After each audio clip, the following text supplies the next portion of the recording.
Assalamu alaikum everyone. My name is Ishal Saqib and I'm a clinical nutritionist and dietitian. बहुत सारे लोग जिन्हें diarrhoea हो जाता है, स्पेशली इस मानसून के मौसम में बहुत ज़्यादा इस तरह के केसेस आ रहे हैं कि डायरिया बहुत ज़्यादा प्रेवलेंट हो गया है, बहुत ज़्यादा लोगों को हो रहा है। और उन्हें ये है कि ऑब्वियसली घर में सबसे पहले तो रेमेडीज़ करनी चाहिए, घर में ही कोई उसका ट्रीटमेंट होना चाहिए जो कि आपको हॉस्पिटलाइजेशन से बचा ले और आपका डायरिया भी ठीक हो जाए। डायरिया लूज टूल्स को कहते हैं, यानी आपको जब बाउल की फ्रीक्वेंसी बहुत ज़्यादा हो जाए, यानी आप बहुत ज़्यादा वॉशरूम जाने लग जाए, जिसे लूज मोशंस भी कहते हैं, तो उसमें जो है उस कंडीशन को हम डायरिया कहते हैं। अगर आपकी फ्रीक्वेंसी ज़्यादा होगी, यानी दिन में 3 से 4 से भी ज़्यादा टाइम जो है आपका बाउल मूवमेंट हो रही है, यानी आपके स्टूल पास हो रहा है, तो दैट मीन्स कि आप डायरिया की साइड पे जा रहे हैं। इसके साइड इफेक्ट्स हो सकते हैं बहुत ज़्यादा, इसीलिए इसको हमने ट्रीट जल्दी से जल्दी करना होता है। साइड इफेक्ट्स में ये है कि क्योंकि हमारी बॉडी से बहुत ज़्यादा वाटर लॉस हो जाता है, बिकॉज ऑब्वियसली वाटरी स्टूल होता है, यानी वाटरी डायरिया होता है, तो उसमें ये होता है कि आपकी इतना ज़्यादा वाटर लॉस हो जाता है, फ्लूइड लॉस, तो यानी डिहाइड्रेशन हो जाती है पहली चीज़। दूसरी बात है नमकियात भी होती है हमारी बॉडी में, जिन्हें इलेक्ट्रोलाइट्स कहते हैं हम। तो इलेक्ट्रोलाइट्स की डिफिशियंसी हो जाती है, यानी कि जो चीनी या नमक जो हमारी बॉडी के अंदर होता है, नमकियात होती है, वो खत्म हो जाती है। उसके अलावा जो है ऑब्वियसली जब पानी नहीं होगा आपकी बॉडी में, इलेक्ट्रोलाइट्स नहीं होंगे, और थर्ड चीज़ ये होगी कि आपकी बॉडी में कोई भी चीज़ खा रहे हैं वो ठहर नहीं रही, यानी कि वो फौरन से स्टूल के थ्रू पास आउट हो जाती है। तो उसमें ये होता है क्योंकि बहुत ज़्यादा मेटाबॉलिज्म फास्ट हुआ होता है, तो उसमें ये होता है कि आपकी बॉडी उस तरह मेटाबोलाइज ही नहीं कर पाती चीज़ों को, और जो है हमें न्यूट्रिएंट्स नहीं मिल सकते, बिकॉज हमें डेली बेसिस पे न्यूट्रिएंट्स चाहिए। इस तरह नहीं हो सकता कि हमने 3 दिन पहले खाना खाया हो तो आज भी हमें उसकी एनर्जी मिल रही हो। We need calories every single day, we need nutrients every single day. तो उसमें यही एक होता है कि हम घर पे ही कोई इस तरह की स्ट्रैटेजीज करें जिससे हम फौरन फौरन ठीक हो जाएं। अच्छा, पहली चीज ये है कि हम जब भी डायरिया हो तो आपने सबसे पहले करना है कि एक लूज टूल के साथ 2 ग्लास पानी, यानी 2 ग्लास पानी नहीं, ओआरएस, नॉर्मल पानी नहीं पीना आपने, क्योंकि नॉर्मल पानी आपकी बॉडी में स्टे नहीं करेगा और वो और एग्रीवेट करेगा, इसे नॉर्मल पानी सजेस्ट नहीं किया जाता। आपने ओआरएस लेना है, उसको हम न्यूट्रिशन के टर्म्स में रेजोमिल कहते हैं। रेजोमिल बनाने का तरीका बहुत आसान होता है, आपने जस्ट पानी में चीनी और नमक को मिक्स करना होता है और जो है वो रेजोमिल बन जाता है। उसमें कोई इस तरह की रॉकेट साइंस नहीं है। अगर आपके पास ओआरएस मार्केट बॉट नहीं है तो आप वो घर पे भी बना सकते हैं, मैं बल्कि यहाँ पे एक रेसिपी भी टैग कर दूंगी सो दैट आप उसको देख लें, और अगर आपको इमीडिएटली घर पे बनाना पड़े तो आप वो बना लें। आप इस रेसिपी को जरूर नोट कीजिएगा और आप घर पे बनाइएगा। सेकेंडली, रेजोमल लेने के अलावा यानी ओआरएस लेने के अलावा जो है आपने उसके अलावा डाइट में भी, हमने अक्सर लोगों के क्वेश्चन होते हैं हम क्या खाएं क्या ना खाएं।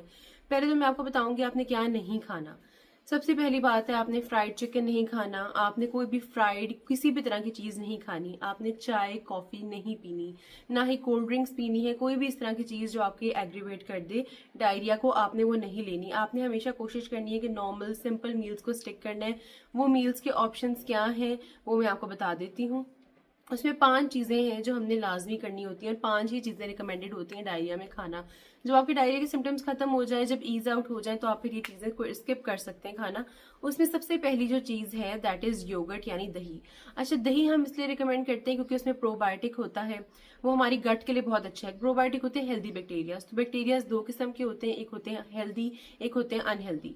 तो जो हेल्दी बैक्टीरियाज होते हैं वो हमारी बॉडी के लिए रिकमेंडेड होते हैं, हमें वो लाजमी लेने चाहिए। वो हमें दही से मिलते हैं बिकॉज वो नेचुरली फर्मेंट हुआ होता है एक स्पेसिफिक इन्वायरमेंट में, उसमें बड़े हेल्दी बैक्टीरिया की ग्रोथ होती है। हमारे गट के लिए यानी कि हमारे ओवरऑल सिस्टम के लिए बहुत अच्छा है, वो हमारी हेल्थ को बहुत अच्छा रखता है, स्किन के लिए बहुत अच्छा है। इसी तरह जब डायरिया हो जाए तो डायरिया को स्टॉप करने के लिए योगर्ट एक बहुत अच्छा सोर्स है।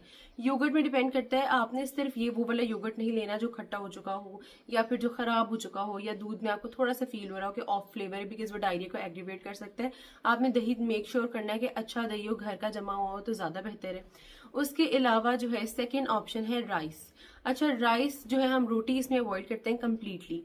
हम इसमें जो है हम जनरली रिकमेंड करते हैं सभी न्यूट्रिशनिस्ट, नॉट ओनली मी, कि हम लोग कहते हैं कि ब्राउन ब्रेड खाएं या फिर कोई इस तरह के सोर्सेज होल व्हीट या हाई फाइबर की चीजें खाएं। जबकि डायरिया में हम स्पेसिफिकली रिकमेंड करते हैं कि आपने हाई फाइबर वाली चीजें नहीं खानी, बिकॉज वो आपके डायरिया को बहुत ज्यादा एग्रीवेट कर सकता है, बढ़ा सकता है। जिसमें कि होल व्हीट रोटी है, यानी कि गंदम के आटे की रोटी, उसके अलावा होल व्हीट ब्रेड है, और इस तरह की कोई भी चीज इसमें फाइबर ज्यादा मौजूद हो हम वो रिकमेंड करते हैं कि आप ना लें। उसमें ये होता है कि आपने व्हाइट ब्रेड लेनी होती है, अगर आपने लेनी भी है तो आपने व्हाइट ब्रेड पे स्विच करना है, और उसके अलावा जो है ना उसको टोस्ट हम कहते हैं, टोस्ट लेना है व्हाइट ब्रेड का। ये थर्ड हो गई। उसके बाद जो सेकंड मैंने आपको बताया था कि इसमें आपने राइस लेना है, तो राइस में कोई भी फॉर्म ऑफ राइस आप ले सकते हैं। आप कोशिश करें बहुत ज्यादा स्पाइसी से बिरयानी वगैरह ऑब्वियसली आप नहीं ले सकते। जो नॉर्मल घर में बने हुए चावल है प्रेफर करें कि आप व्हाइट राइस लें। अगर उसके अलावा अगर आपको थोड़ा सा फ्लेवर चेंज करने को दिल करता है तो आप बहुत थोड़े से माइन्यूट से ऑयल में कोई थोड़ा हल्का सा जीरा या इस टाइप की चीज को डाल के, ताकि आपको फ्लेवर चेंज मिल जाए, आप उसके साथ भी राइस ले सकते हैं, लेकिन व्हाइट राइस हम प्रेफर करते हैं। उसके अलावा जो है ना एप्पल सॉस आप ले सकते हैं। एप्पल सॉस अब क्या होती है बहुत सारे लोगों को नहीं पता होगा, वो जस्ट एक नॉर्मल एप्पल है जिसके ऊपर से आप पील रिमूव कर देंगे, बिकॉज हमने पील्स नहीं खानी, वो हाई इन फाइबर होती है।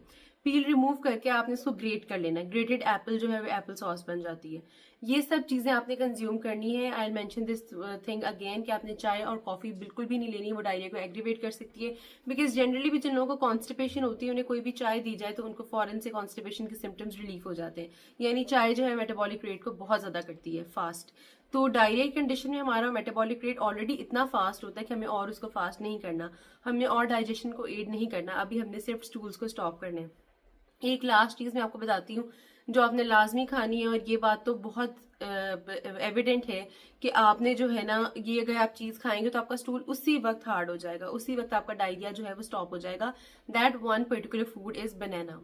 बाकी सारे फ्रूट्स आप फिलहाल क्विट कर दें और आप सिर्फ बनाना खाएं। जब बनाना आप लेंगे आप नोटिस करेंगे आपने 2 बनाना खाए हैं और ऑटोमेटिकली स्टूल जो है वो हार्ड होने लग गए, और आहिस्ता आहिस्ता होता है कि स्टूल स्टॉप हो जाते हैं। तो घर पे ही हम ट्रीटमेंट कर सकते हैं डायरिया का। घर पे ORS बना सकते हैं, और ये 5 फूड ग्रुप्स जो है वो आप इंट्रोड्यूस करवा लें अपनी डाइट में, आपका डायरिया बिल्कुल ठीक हो जाएगा और आपको इस तरह का कोई भी प्रॉब्लम नहीं आएगा। Hope this video help you. अगर आपके कोई और सजेशंस हैं, कोई और वीडियो की डिमांड्स हैं आपकी, कोई इस तरह का टॉपिक है जो आपने पता करना है, तो मुझे जरूर बताइएगा। I will definitely make a video about that topic.